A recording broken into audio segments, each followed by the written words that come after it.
Gjatë fushatës zgjedhore, presidenti i SBA-s Donald Trump premtoi të jepte fund konflikteve më të nxehta në botë dhe të sillte paqe globale, por gati 5 muaj më vonë me Izraelin që sulmon Iranin dhe gjakderdhjen në Gaza dhe Ukrainë që vazhdojnë, këto premtime rezultojnë boshe.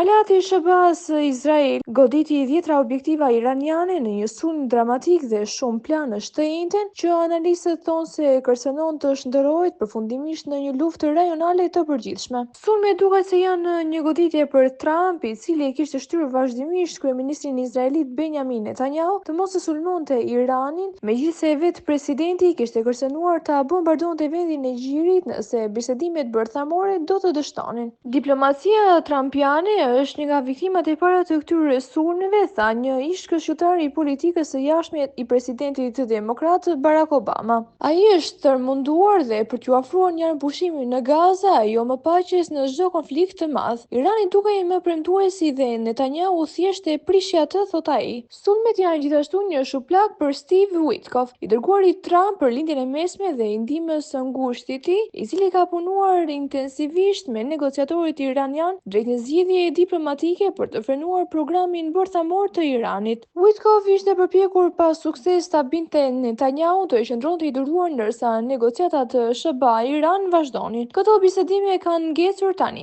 Disa aleatë të Trump pranojnë privatisht se përpjekjet e tij diplomatike kanë qenë të lëkundura edhe para sulmit të Izraelit. Mandati i tij i dytë në detyrë filloi me atë që dukej si një fitore në politikën e jashtme. Pak para inaugurimit të Trump, Witkoff punoi me ndihmësit e presidentit të atëhershëm Joe Biden për të siguruar një pushim të kërkuar prej kohësh në Gaza midis Izraelit dhe militantëve të Hamasit. Por kjo marrëveshje u shpërbë brenda disa javësh. SBA-t kanë bërë gjithashtu pak përparim të dukshëm drejt një marrëveshje paqe midis Rusisë dhe Ukrainës, konflikte të cilëve Trump u zotua të jepte fund para se të merrte detyrën. Dhe administrata e tij nuk ka ndërmarrë asnjë hap të dukshëm drejt zgjerimit të marrëveshjeve të Abrahamit, një pakt historik i ndërmjetësuar në mandatin e parë të Trump për të krijuar lidhje diplomatike mes Izraelit dhe disa fshinjeve arab. E ndërsa Trump ka folur vazhdimisht për paqen, ngjarjet dhe luftrat janë përshkallëzuar.